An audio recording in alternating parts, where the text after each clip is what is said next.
मेरे भाई, बड़े भाई यहाँ आज आ नहीं पाए क्योंकि उनकी तबीयत खराब है, लेकिन हर रोज वे संविधान के लिए लड़ते हैं, इसके लिए जान देने के लिए तैयार है। और इसीलिए ये सरकार राहुल गांधी से डरती है। जब राहुल गांधी संसद में खड़े होते हैं बात करने के लिए, बोलने के लिए, न्याय मांगने के लिए, आपके लिए, तब ये सरकार कुछ भी करती है, उस संसद को उस दिन रद्द करने की कोशिश करती है, बंद करने की कोशिश करती है, क्योंकि डरती है इनसे। और ये सरकार उनको देखकर कांपती इसलिए है क्योंकि वो सच्चाई की लड़ाई लड़ रहे हैं। इन पे केस डाले हैं, ईडी के केस, तमाम केस, कैसे कैसे, इधर महाराष्ट्र में, कहीं बिहार में, कहीं उत्तर प्रदेश में, हर जगह केस डाले हैं। राहुल गांधी नहीं डरेंगे, न राहुल गांधी जी डरेंगे, न मल्लिकार्जुन खड़गे जी डरेंगे, न इस मंच पे बैठा कोई भी नेता डरेगा, ना मैं डरूंगी, क्योंकि हमारी विचारधारा लड़ने की है, सच्चाई की है, डरने और कांपने की नहीं है। बीजेपी और आरएसएस की तरह कायरों की विचारधारा नहीं है हमारी, ये है हमारी विचारधारा। इसके लिए मर मिटने के लिए तैयार हैं हम।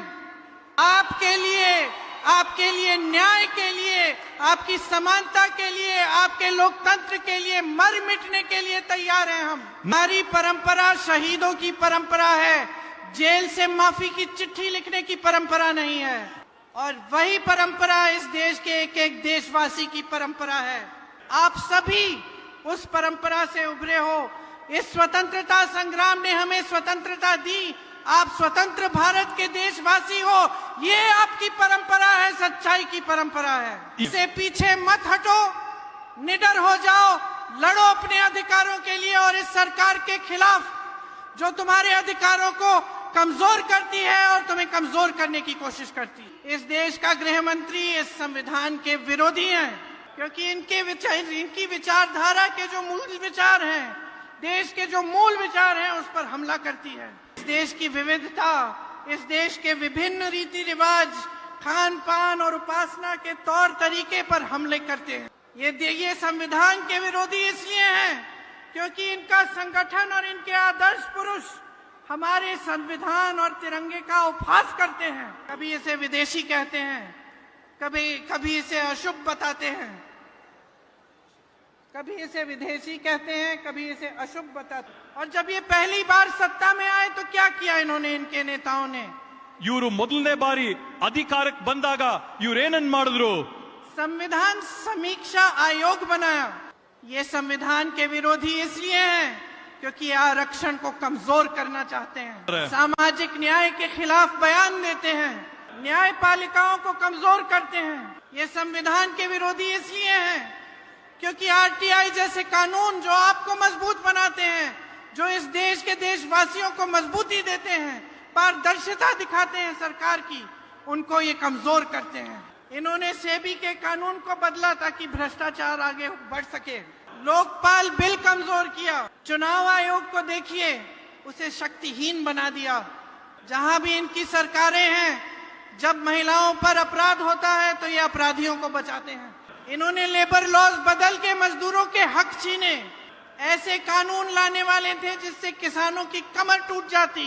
किसानों ने आंदोलन किया, 700 किसान शहीद हुए, लेकिन ये पीछे तब हटे जब चुनाव आया। इस सब से आपके जीवन के साथ क्या ताल्लुक है? आप सोचते होंगे कि ये राजनीतिक दल एक दूसरे पे आरोप लगाते रहते हैं कि कोई कहता है संविधान को कमजोर कर रहा है, तो हमें क्या मतलब है इस चीज से? क्योंकि इनकी हर नीति संविधान के खिलाफ है और हर नीति का असर आपके जिंदगी पे, आपके रोजाना के जीवन पे पड़ रहा है। देखिए, यहाँ कांग्रेस की सरकार है, आपकी बिजली बिल में 200 यूनिट आपको मुफ्त मिलता है। आप देश भर में जाइए, जहां जहां इनकी सरकारें हैं, पूरे देश भर में आप देखिए। मैं गई हूं उत्तर प्रदेश के गांव में, बिल उठा के किसान रोते हैं, देखिए दीदी 50,000 का बिल आया है, 60,000 का बिल आया है, हमें तो बिजली ही नहीं मिली, बिल आया है। आपने कभी सोचा है कि ये क्यों हो रहा है? आपने अडानी का नाम सुना है? सुना होगा कि अडानी जी वो उद्योगपति हैं जिनको इस देश की सारी संपत्ति सौंप दी गई है। और जब हम संसद में चीखते चिल्लाते हैं कि इनके खिलाफ अमेरिका में केस है, उसकी जांच करो, तो हमारा मुंह बंद करने की कोशिश होती है। क्यों? क्योंकि उस अमेरिका के केस में क्या था? यही था ना कि उन्होंने अधिकारियों को, सरकार को घूस दी ताकि आपके बिजली के बिल बढ़ा पाए। तो आपके लिए बिजली का दाम बढ़ता चला जा रहा है और उनका संरक्षण हो रहा है। इसको कहते हैं संविधान के खिलाफ नीतियां बनाना। इस देश का किसान संकटों से घिरा हुआ है, 1-1 लाख रुपए के लिए आत्महत्या करता है, कि कर्ज में डूबता है। जहां देखता है वहां महंगाई है, पेट्रोल डीजल के दाम बढ़ जाते हैं, हर चीज पे जीएसटी भरनी पड़ती है, ट्रैक्टर पे जीएसटी, हर किसान के लिए जितनी भी चीजों का इस्तेमाल करना पड़ता है उस सब पे जीएसटी होती है। तो वो कर्ज में डूब रहा है। और दूसरी तरफ बड़े बड़े उद्योगपतियों को 17 लाख करोड़ का कर्ज माफ कर देती है ये सरकार। ये संविधान के खिलाफ है। आप सुबह उठते हो, दांत मांजते हो, टूथपेस्ट पे जीएसटी है, चाय पीते हो, चाय पे जीएसटी है, कॉफी पीते हो, कॉफी पे जीएसटी है, ब्रेड पे जीएसटी है, मक्खन पे जीएसटी है, आपके नाश्ते पे जीएसटी है, आपके बच्चों के यूनिफॉर्म पे जीएसटी है, पुस्तकों पे जीएसटी है, पेंसिल पे जीएसटी है, रोजे जूतों पर जीएसटी है। आप सामान खरीदने जाते हो, जीएसटी देते हो। अडानी जी, अंबानी जी देते हैं टैक्स, उनकी टैक्स बढ़ी है क्या? आपकी टैक्स हर रोज बढ़ती चली जा रही है, उनकी टैक्स बढ़ी नहीं है। वो हजारों करोड़ रुपए कमा रहे हैं, उनका टैक्स नहीं बढ़ता। और आप जितने भी परिवार के सदस्य बाहर जाएं, काम करें, खेती में करें, मजदूरी करें, नौकरी करें, तब भी आपका पैसा काफी नहीं हो रहा है, तब भी आप अपने जीवन में संकट झेल रहे हैं, संघर्ष झेल रहे हैं। इसी को कहते हैं संविधान विरोधी नीतियां। यही है उसका असर कि जब सरकार, शासन, प्रशासन सिर्फ बड़े बड़े उद्योगपतियों के लिए चल रहा है। आज हम यहाँ हवाई जहाज से आए तो एयरपोर्ट में एक ड्राइवर था, खरगे जी, उससे कन्नड़ा में बात करने लगे और उससे पूछा कि कहाँ के हो? उसने कहा मैं मैसूर का हूँ। तो खरगे जी ने पूछा कि फिर यहाँ कैसे हो, यहाँ रहते हो क्या है? उसने कहा कि मैसूर का जो एयरपोर्ट है वो अभी अभी अडानी जी को दे दिया, तो एक दिन में मेरे जैसे बहुत सारे लोगों को निकाल दिया और यहाँ अलग अलग जगह भेज दिया। तो आप जहां भी देखिए निजीकरण हो रहा है, और वो भी 1-2 जनों, 1-2 उद्योगपतियों को सब कुछ दिया जा रहा है। अब इसका सबसे पहला असर क्या है कि आरक्षण खत्म होता है। इन्होंने लैटरल एंट्री के जरिए इतनी सारी जो नौकरियां हैं वो अलग कर दी हैं, आरक्षण को खत्म करने की कोशिश की है। इसको कहते हैं संविधान विरोधी नीतियां। तो जब हम संविधान की बात करते हैं, जब हम कहते हैं कि ये संविधान को कमजोर कर रहे हैं, असल में हम क्या कह रहे हैं? हम ये कह रहे हैं कि ये इस देश की जनता को कमजोर कर रहे हैं, कि देश के लोकतंत्र को कमजोर कर रहे हैं, कि आपके जिंदगी में संकट को बढ़ा रहे हैं, संघर्ष को बढ़ा रहे हैं, आपको कमजोर कर रहे हैं।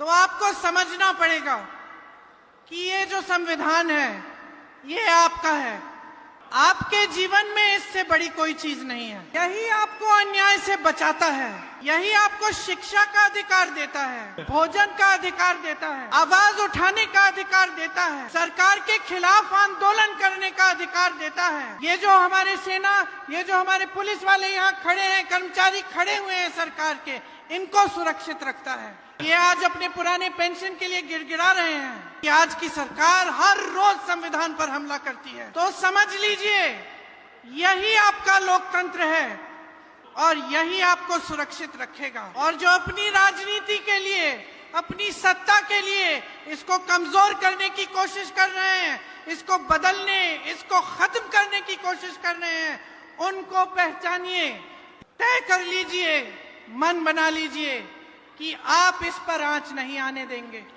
आप अपना अपमान नहीं सहेंगे, अपने संविधान का अपमान नहीं सहेंगे, बाबा साहेब का अपमान नहीं सहेंगे।